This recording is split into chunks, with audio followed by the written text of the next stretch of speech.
everyone. I hope everyone has had a good week so far. Let's today get started about discussing how sustainable we are. So, in short, sustainability looks to protect our natural environment, human and ecological health, while driving innovation and not compromising our way of life. I have my three very able friends who are here, and let's get started. So we have CK from Akulmark Technologies, we have Neville from MindFit, and we have Kanchan from Akulmark as well. My name is Farida, and I'm the CEO of Career Zoom. Over to you, CK. So, good morning, everyone. And today we are discussing about the business sustainability post-COVID. And I think it's a very debatable subject. So we thought that we will debate it out. What is important for business? What is not? I personally feel the behavioral waste. I am picking your subject, Neville. There is a lot of behavioral waste which needs to be undone, and new skills need to be developed by all organizations if they want to succeed post-COVID. And adherence to digital, uh, acumen, and also promoting their teams to use digital platform as much as possible. So, Neville, what do you feel about this? Well, as we coined behavioural waste, it really was with a sustainable theme around it. So if you imagine what is waste, well, waste is garbage, and frankly, we don't really know what to do with garbage. We just sort of package it up and throw it on a landfill or burn it. Neither of which are very environmentally friendly, but it comes from a thought process. So now, I mean, in the UK, we have recycling. So rather than one bin and one garbage truck that comes around every week, we have 5 bins and 5 different garbage trucks that come around every week. And in those bins, we've put paper and cardboard. In another bin, we have plastic, tin, and glass. And in another bin, we have all of our food waste. And in another bin, we have general home waste. In other words, that which can't go into any of the others. And then we have another one, which is picked up every fortnight, which is garden waste. So all those grass clippings and tree cuttings and goodness knows what else that you need to get rid of. Now, the interesting thing is what happens to them. So we've now got the thought process of putting them in different bins, which is great. But what happens to them after that? Well, all the plastic goes to China, or used to go to China, and they used to burn it or put it into landfill. So all we've done is we've just exported a problem. So is that sustainable? So I think the thing we need to think of as an organisation is what is really sustainable?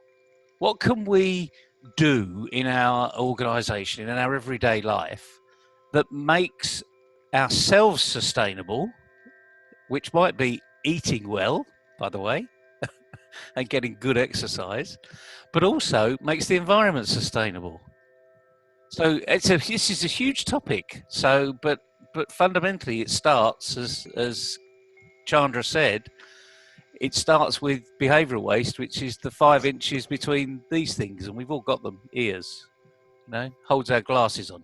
So, so there you go. That's my 2 pence to throw into the pool today. Who's next?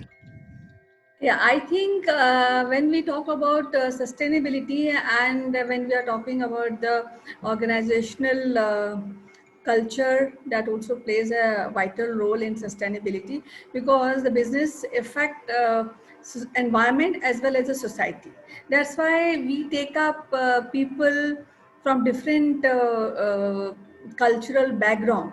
But the question is, then when companies and organizations hire these people, are they willing to give some training of cross-cultural behavioral set, so that they can merge in the organization seamlessly? A part of this, uh, we require to have a good business, and we require the sustainability clause for a progressive society as well as progressive environment. So I think it's also deals with the ethics of business ethics, and of course the morality of a personal morality. And when we combine both that, then the results are awesome. And I think organizations and companies should look into this, which is very, very highly recommended as far me is concerned. Yeah, it's excellent. I mean, look, if we look into the backgrounds, even look where we are. I mean, who's got a sustainable light? Are we all into LEDs, or we are into old money, the old filament lights? I mean, in the UK, they've legislated so you cannot any longer have an old filament light for 5 years now. Yes. So I just want to bring into the subject that governments, communities are legislating some of this, and hopefully helping us to think differently.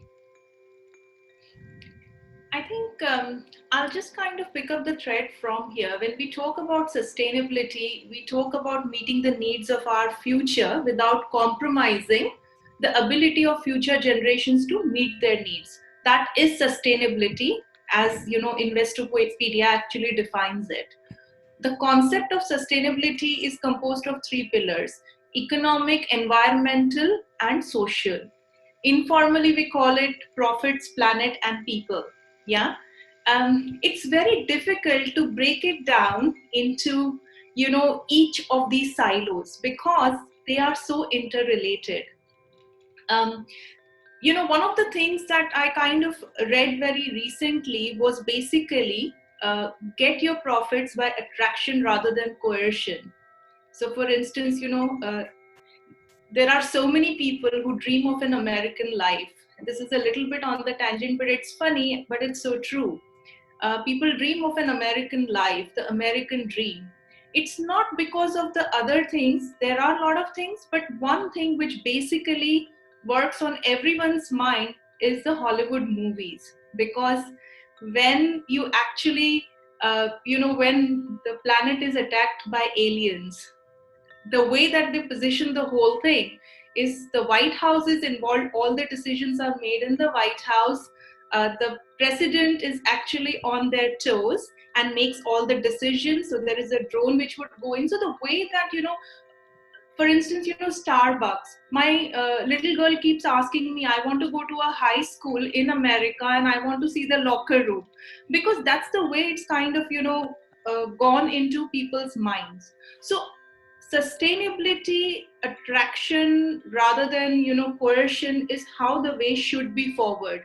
And this is something that every other economy needs to actually learn as to how to use the medium which appeals to a larger mass to sustain the future. So this was a little bit on a tangent, little bit funny, but I just thought it's important to bring this up as well, because sustainability is not about today. Today you are fantastic at sales and your business is doing very, very well, but have you as an organization built the pathway to future where you can sustain and grow, or something better will come in and it will fizzle out? CK, I you know, ask you, because you deal with so many people, you speak to so many leaders. Do you come across this particular subject with the people that you speak with, and does the audience actually focus on sustainability as something which is to be looked at very, very seriously, or it's not very evident? To be very frank with you, you are absolutely on the dot. It is not at all in people's mind. They're not even focused on this aspect. And in spite of suffering, people are losing job, but they don't want to change their ways. Um, and that is a reality, because as you rightly said, I talk to at least one leader from the industry per day, sometimes two and sometimes three years also. So I talk to a lot of people. I interview them. I ask them a lot of questions. but nobody talks about how they solve the issue, specifically with regard to post-COVID, where everybody is suffering. The GDP of the countries are suffering, but nobody is Yes. making strategies uh, to make sure what is the next path. They're just waiting. They're thinking that, "Oh, hey, COVID will go away after some time, and then the things will fall back to normal." Nobody is planning. So let me tell something specific, which is regard to our company, which is Akul Mac. Now, we are not a very old company. We are 3 years old company, and we specialize in business consulting. And we had a lot of clients last year until 2019 December, and we are a small company. Now, even though we had a lot of clients, but then after COVID, when people are not buying things, then the clients don't need to sell anything. If nobody's buying anything, nobody's selling also. So demand and supply formula. So with regard to our business consulting business, it's slowly slided downwards. It took a downward dip. So what we did, we were concerned about sustainability of our own self because we are a small company and we had to sustain in the changing environment. So we changed our ways. We embraced the digital era very early. In fact, even before the lockdown was announced, we were actually evaluating virtual office platforms, and there is one platform from LA and there's one from Israel, and it was piece of cake for us to migrate to digital platform, even in the month of February to 2020.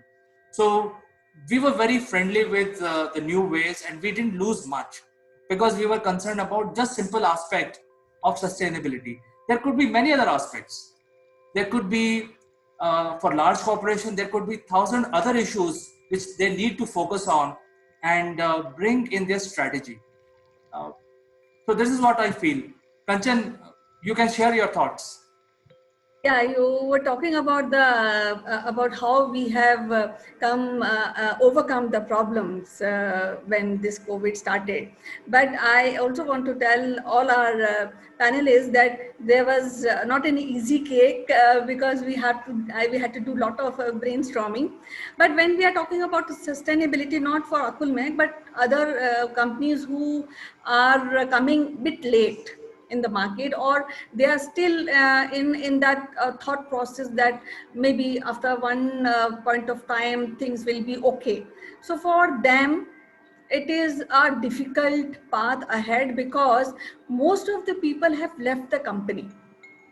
And why not only they want to go home sometimes, and there are some other issues, personal issues also with the employees. A part of this companies are not willing to pay also. Now when we talk about sustainability, I think now companies should come out with some robust planning and functionality to get employees retained in the company. And I think that is also high time in education also, when we are especially in colleges, and if they are doing some MBAs or business management courses, they should also have one topic of how to deal with crisis, or how to deal with companies, and how to be part of the company in crisis. You see what happens. And when we talk about customer loyalties, when we go into market, we also have to be very much aware about the loyalty towards the company when an employee is working. What do you say, Farida? Okay. Couple of things here. I think 2020 is a brilliant rule because we all know what went wrong when we look back. Yeah, when we look in the past. Secondly, it's like a contract. Nobody reads a contract until something goes wrong. So it's same with the current situation. Now this has happened.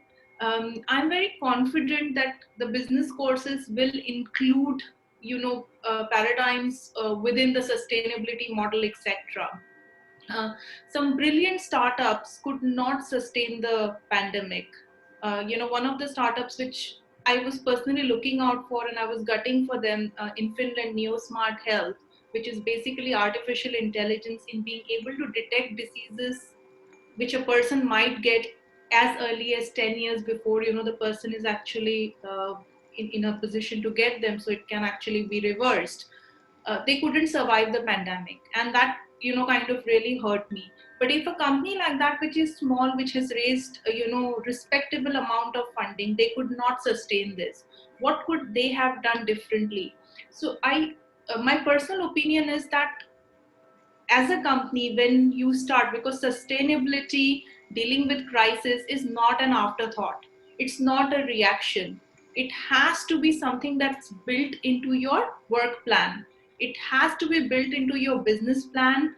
The training to be able to change gears needs to be from before. It's like, it needs to be ingrained right from your education, when you actually start a company, when you start adapting, because afterthoughts are beautiful. 20 years back, if I did this, I would have done this. But what about now? So I'll give you an example. I started Career Zoom. I launched Career Zoom with your platform only. So some of the viewers who watch us regularly, they know about it. Career Zoom is not very old. It's about 3 months old. One of the things that I realized very early on in the in the process was that it was going to be difficult to start commercializing all the data that the company has. So I opened up our talent pool pro bono for clients who do not want to pay or who can't afford to pay right now. And that will not give me revenue immediately, and that's not what I want. But it is about sustainability, because once this model is well established, at some stage I can start commercializing it. So this is one of the strategy. Maybe it will help someone that everything, if you cannot commercialize something, at least keep it running, because then there is interest in that particular thing and it keeps going on and on. Yeah, because if you stop it completely, that I'm not able to sustain this, then it is again going back to square one, starting from scratch and building that entire IP again. So this is one such example, Kanchan. I'm sure Neville has something to add to it. Neville, what is your thought? Well, what going through my mind at the moment is this word of training.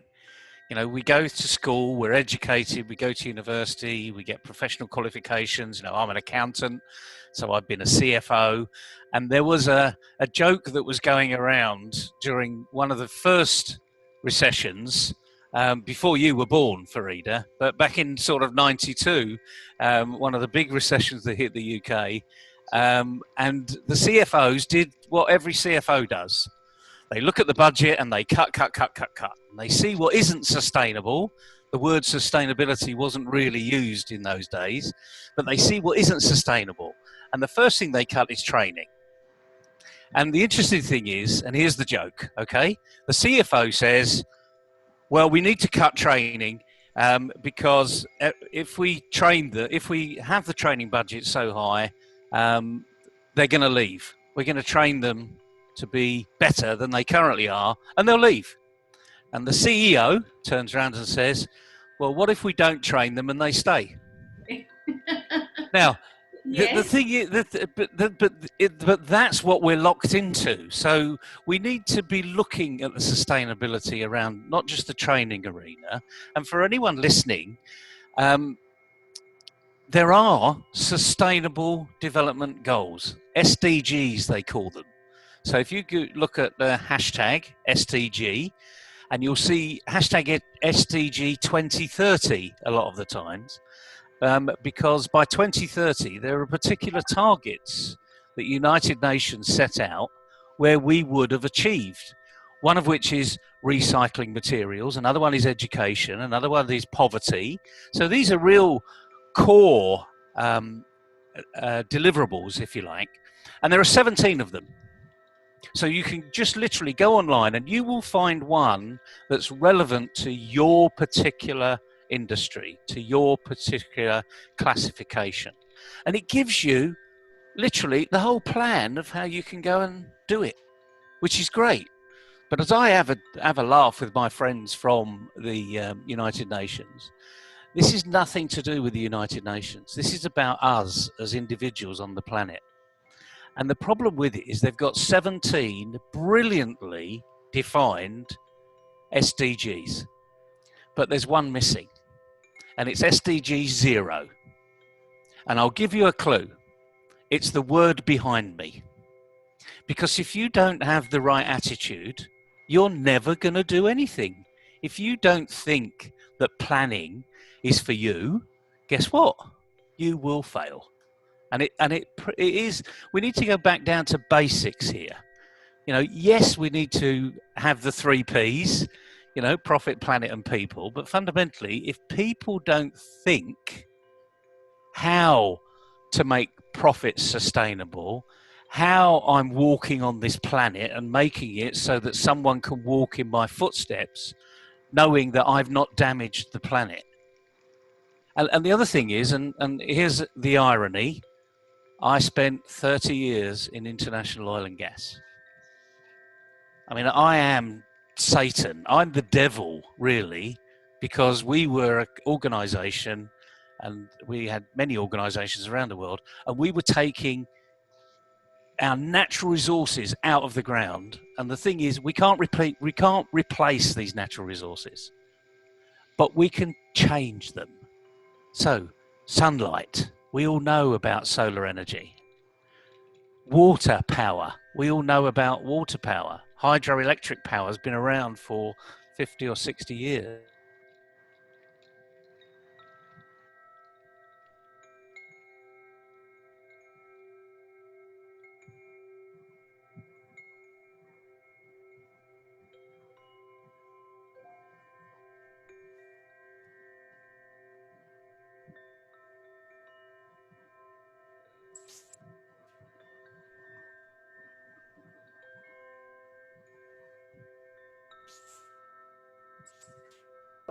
Take up few new things, new way of thinking. I think that will always harm. So it's better companies and as well as individuals should come out with new, think out of the box and come out more relevant support to the companies and the society.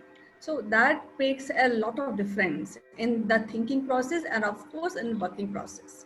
What do you say, Chandrakant? Well, let me throw another example, because last time I threw the example of my own company. Let's look at the automobile industry, because Naval was mentioning about the oil and gas, and one of the outcome of oil and gas is the automobile transportation industry. So what is happening? The oil producing companies are giving a barrel for free, and they say that, hey, different countries come and buy the petroleum, raw petroleum from me. I will give you $30 along with a barrel. So that is a sweet deal. You're getting free petroleum, and you're on top of it, you're getting $30 per barrel. But the situation is that no countries are buying any petroleum. So I think the countries which are producing oil and gas, what is the sustainability model? They never saw this day will come when the petroleum will not be required by any country, even though they have a need. I mean, they still have a lot of vehicles, but nobody's buying because nobody's consuming any petroleum. So they should have thought about something. And you mentioned, Neville, the solar power. So all these oil producing companies have vast areas with a lot of sun. They could have planned the whole thing much ahead, because they are producing the energy of the world. And why not concentrate on solar power? Why they went buying very expensive cars and change them every 3 months? They could have used that money in a much more better way if they had this thing in mind. So similarly, it's interesting you mentioned in 1992 I addressed an international group of very senior oil people, and interestingly enough, my presentation was about where do we go from here. And at the end of it, I just said, what if every oil company around the world, irrespective who they were, whether it was a state oil company or a small oil company, what if everyone donated and worked in a joint venture 1% of their net profit, and they put it into a pot, and all of the oil industry all of the industry companies could benefit from it and looked at alternative energy. You could have heard a pin drop. It was almost like I was saying, this is heresy. You know, shoot this guy. Don't ever employ him, because he's actually saying it's the demise of the oil and gas. And the point is, I've just given a presentation which basically said we spend fortunes trying to maintain our oil and gas supply. The interesting thing is, although there are many big pools of energy under the ground that we've not found yet, and they will be there, you know, the point is, if we just spent our time looking for alternatives, knowing that wherever we find these big pools of oil and gas, because that's what they are, they're reservoirs under the Earth's crust, wherever we find them will be really expensive to extract. They'll be miles down into the Earth's core. They'll be underneath the Arctic Circle or underneath the Antarctic Circle, where you can't put a drilling rig, so you're going to have to drill from miles and miles and miles away. And the point is, technology, even then, was saying we can do that. So, but their mindset was, this guy's talking nuts. You know, we're only going to be here for 20 years, so I'm just going to protect my little chief executive arena, and then I'm going to go and take my pension. But what we need is visionaries. And unfortunately, nobody listened to me at the time. They thought I was nuts, frankly. But if we'd have had, you know, the whole oil industry works and keeps oil down at a cheap level, oil and gas at a cheap level, because there's this word joint venture. People joint venture together. So they share best practices, they share all of the real in-depth technologies around the world. So there isn't an oil company in the world that doesn't know what anyone else is doing. I mean, that is pretty unique. I mean, you can't say that about Microsoft or Google or any other organization out there. So if we could have just utilized that joint venture nature, and here's an opportunity for small businesses: work together, collaborate. It is actually one of the sustainable development goals. They actually mention this word collaboration, which is amazing. So if we could collaborate together, imagine what your industry would look like. So these are real simple things we can do, but you've got to change your attitude, not just to your business, but to your competition. See your competition as collaboration. You know, Farida was mentioning, you know, the models are changing. You can't just charge things now, because not only people can't afford it because of the COVID arena, but they're scared. But that's why we've got friends. You know, when we're scared, we hold someone's hand, and they hold someone's hand, and they hold someone's hand. We can do that in business. And we've just got to get back to the grassroots here of how are we going to work and succeed together, not as individuals, but as together. So sorry, I've thrown that little bomb in as usual, because I think we just miss some basics, and people miss the basics out there because they're always looking for the 1,000% improvement, where they should just look for the 1%. So let me take this forward. You know, the sustainability word is so important for any business and also for individual. And as Neville said rightly, the collaboration. Um, I think the key message that we want to give today is that collaboration is the mantra for success, especially for the SMEs. And because, you know, there is a limit to what each company can do individually, but if they 4 or 5 companies pool their skills and resources together, they can achieve, and they can probably compete with large corporations also, in terms of quality, in terms of speed of delivery, in terms of value for money, etc. So I think that is where the good message that we would like to give. And Neville already said that he threw a bomb in it, but I think the collaboration is one of the subject that is important for everyone today.